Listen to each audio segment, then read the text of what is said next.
In the name of the Father, and of the Son, and of the Holy Spirit. Amen. Please be seated.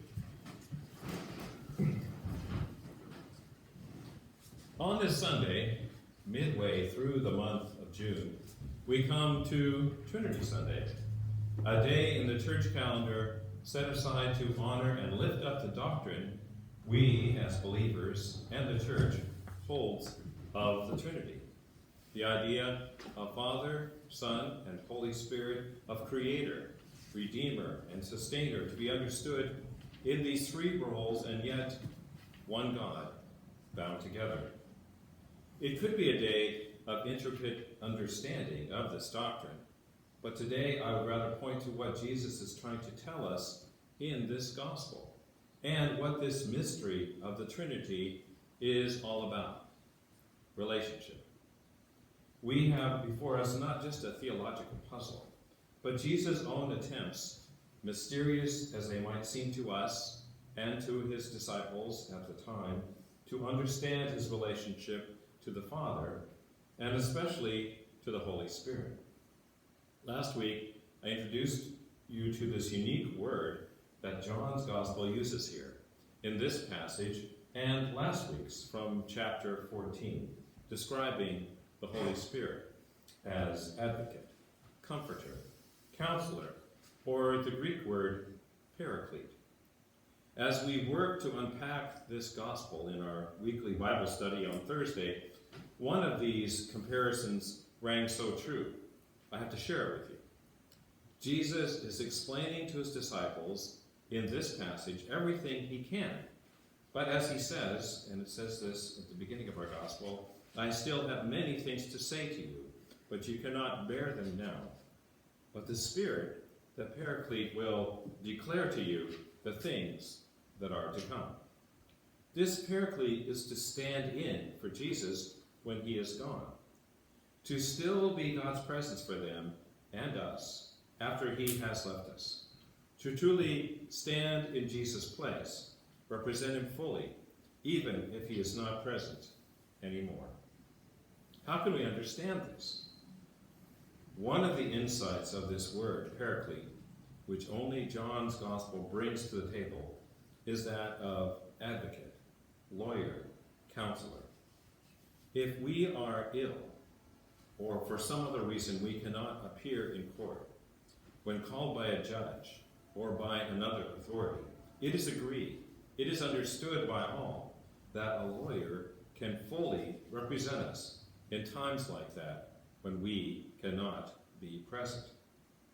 Think about it. As much as we trust and depend on the skills of doctors and other professionals, it is only this role of lawyer that, with proper consultation, they can truly represent us, truly take our place in the court of law.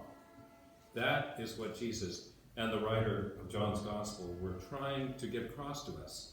The Holy Spirit, the Paraclete, is one such representative of Jesus here on earth, even with Jesus absent. Jesus has told us, convinced us and his followers of his oneness with the Father. Now these very words, with very little time, he is speaking through this gospel today and last week of how the Holy Spirit finishes this connection and represents him and God fully, even after his resurrection and ascension. Sometimes we forget that throughout this Gospel of John and the other Gospels, Jesus communicates in such a way as to point people to God. That is his mission. And we see it even more clearly, and we will see it more clearly in word and deed as we begin our trek through John's Gospel starting next week. We continue to read through Gospels in this time of the year that is not so festive, and this year it is Luke's Gospel, and that will begin next week. In today's Gospel, Jesus assures us that the Holy Spirit will communicate in such a way as to point people to him, to Jesus. That will be this Paraclete's role in the future for those who follow Christ. Unselfishness is also an important, sometimes neglected characteristic of this Holy Trinity that we we try to understand. We focus perhaps too much on the overriding power of God, with the term omni, being powerful in every way. We load these onto this Trinity and to God. Omnipotence, omnipotence, omnipresence, all-knowing, all-powerful, always present. One of the insights that this Trinity of the Godhead can give us for our own lives is the way they work together, sharing power, sharing authority, and using giftedness for the good of the whole church. The hymn following this sermon portrays this interplay of the three as a dance, as a way of describing this unselfishness and interplay of Father, Son, and Holy Spirit. Dancing is almost always an interaction with others, sometimes in a predetermined pattern in which all the parties agree. Many times, variation and joy happen outside of these patterns as trust grows, and then improvisation.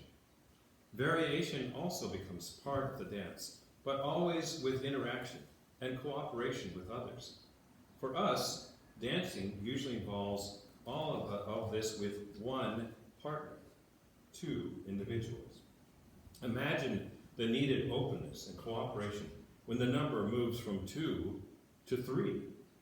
The need to work for a greater good becomes even harder, demanding more trust, more unselfishness, more cooperation, with the idea of 3 in the dance. Unselfishness is a mark of the Trinity. One of the implications that comes from Jesus' farewell teachings in the Gospel of John is wondering how the church will move forward without Jesus present. How will the disciples work with what they have taken in from Jesus in these days and years they have been with him? Noted theologian and expert interpreter of the writings of John's Gospel, Raymond Brown, says this: in what possible sense can the presence of the Paraclete, the Holy Spirit, be better than the presence of Jesus? Brown then answers his own question. In the human life of Jesus, visibly at a definite time and a definite place, God's presence was uniquely in the world. And then corporally, Jesus left this world and went to the Father. So then, the Paraclete's presence is not visible, not confined to any one time or place. Rather, the Paraclete dwells in everyone who loves Jesus and keeps his commandments. So his presence is not limited by time. Jesus' presence is among us and is not limited to a certain moment, but is felt by us now, leading and guiding the church forward with the insight of the Holy Spirit. The Paraclete thus can proclaim the teachings of Jesus to the disciples and to us in the new and changing circumstances of our lives. Through the leaving of Jesus and the coming of the Paraclete, the Holy Spirit, the teaching of the church, grounded in the Word, continues to expand and move forward to the present day, meeting the needs of all the decisions and challenges we face along the way. So what should we take away from all this? First, that in our growth as followers of Christ, we must continue to wrestle with our own understanding of the Trinity, of the 3-in-1. It is something that we continue to grow into and learn new truths about as our faith develops in time and experience. It is never a completed task, but a noble one if we are to know and understand the God we follow and love. Secondly, we should learn from the unselfish interdependence of the 3-in-1, the kind of model we should have as a community, as a greater church, a diocese, and even as a denomination. It reminds me of the theme that our presiding bishop has at the moment, a way of love, as a kind of marker of what we should be, that kind of unselfish interdependence. Instead, we tend to work so much of the time to gain the advantage of our own ideas of what we think should be and must be, rather than unselfishly working with the other. Instead of learning to dance with those whom we are in relationship with, in creative, mutually respectful ways.